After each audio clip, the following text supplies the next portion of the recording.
what is your day-to-day these days spent doing? Like, what does an average day look for you? And I'm sure it's probably all over the place, but where are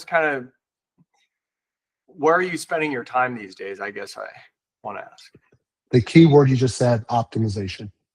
So I'm a software engineer, software developer, solutions architect. I'm good in math, science. Like that's where I started out even before I started working. And so what does that mean? Decimal points, numbers, like all these little details matter. And in our industry, the details do matter, right? If you're going to be really good at it. Now, granted, some people will overlook it, but to really stand out and get that 5-star service, like I know just from working with the Four Seasons and the Ritz-Carlton, I just know working with them, for them to get that 5-star, like everything has to be on point. They get mystery shopped, and if anything's out of line, like, hey, you're really, really good. You might even be great, so we're gonna give you a 4-star. The reason you get a 5-star is because you missed this or you missed this. And I know because they talk to us about, like, listen, we need you guys to be on point too. We know it's coming sometime in the next 30 days. We don't know by who or when, but even having the Four Seasons magazine, and Turn the Right Way, and making sure there's a bottle of water in there, not just bottled water, but also chilled. Like all those little details matter. And so I try to train my staff, and particularly my leadership team. For example, like, again, I don't get involved every day in checking all the vehicles, but I train the team. So for example, even with the water bottles, one, to me, it's not enough just to supply a water bottle. Like it should be chilled. Doesn't have to be ice cold because not everyone likes it that way. But at least be chilled, right?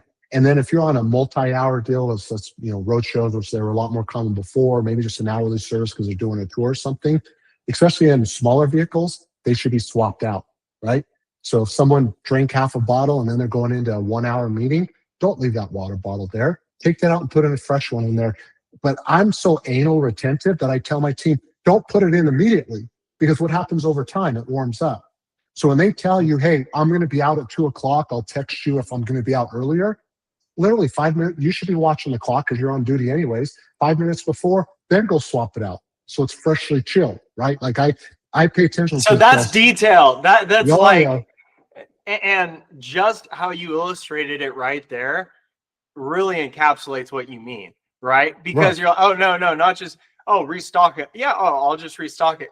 No. But if you do it too soon, by the time they're back in the car, then it's not is chilled, right? And that's a excruciating level of detail, but that's the kind of stuff that people notice too, especially people who matter. The people who matter really notice that stuff because they know it's not easy, especially the bigger you get. And that was another thing I was wondering, how do you kind of because at a certain size, it's very hard to control these little things, right? It is, very much so. Yeah, especially when you're using partners and IOs. And so the goal is to find those that have the same philosophy as you. And they may not align 100%, but then you also have to be careful. You can't tell them exactly everything to do and how to do it because you start running into trouble. So, I know there was a big thing before in the affiliate world where like, oh, you got to wear our tie and you got to hand out our business cards and you got to use our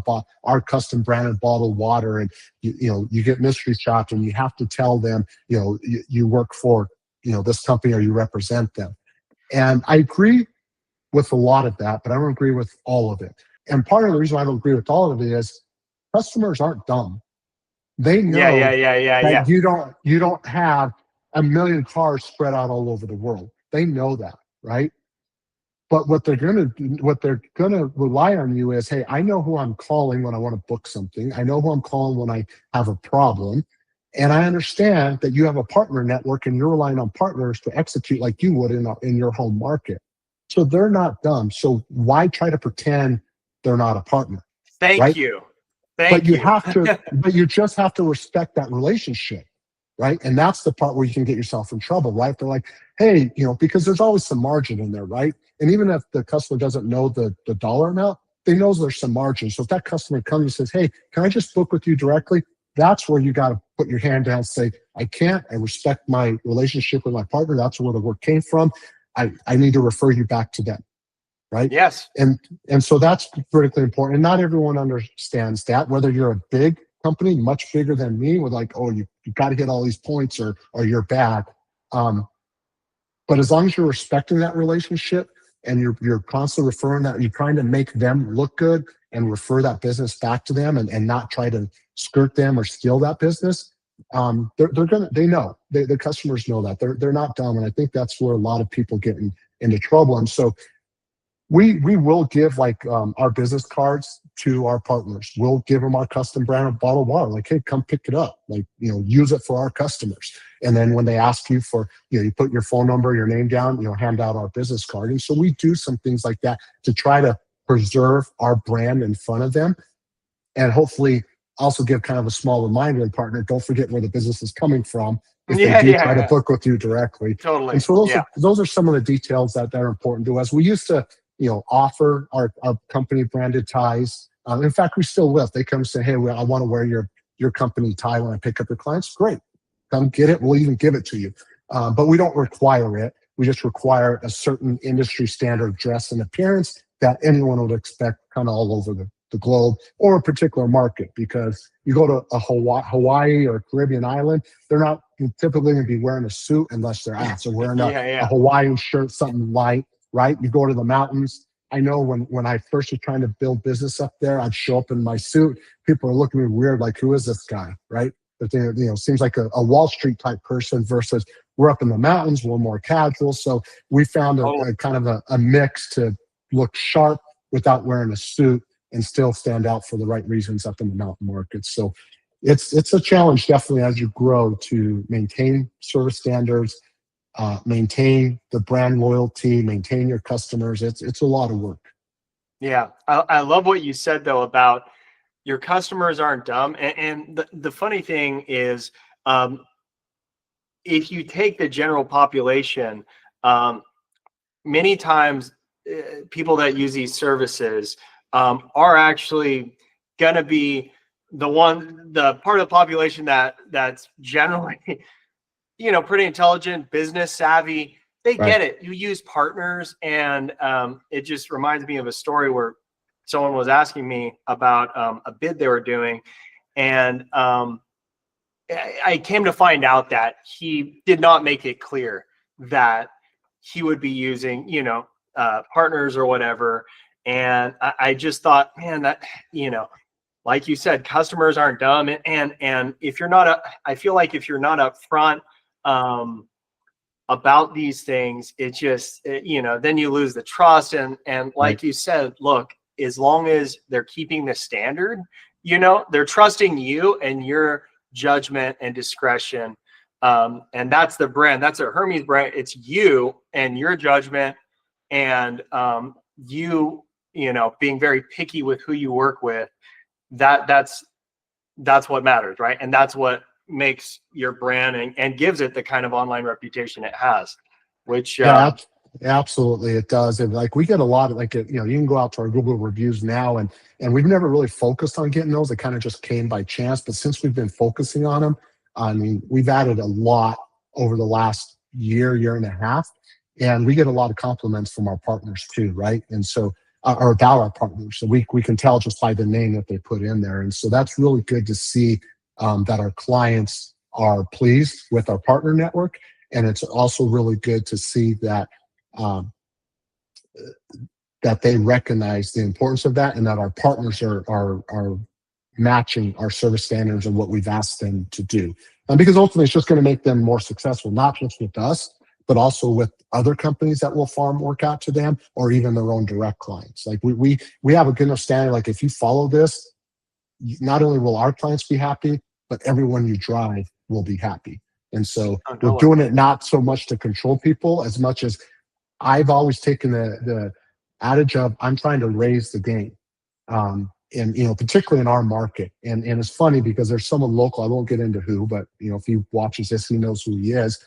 There's been two different people said, oh, he's ruining the industry. I'm like, how am I ruining it? Because I've increased the service standards.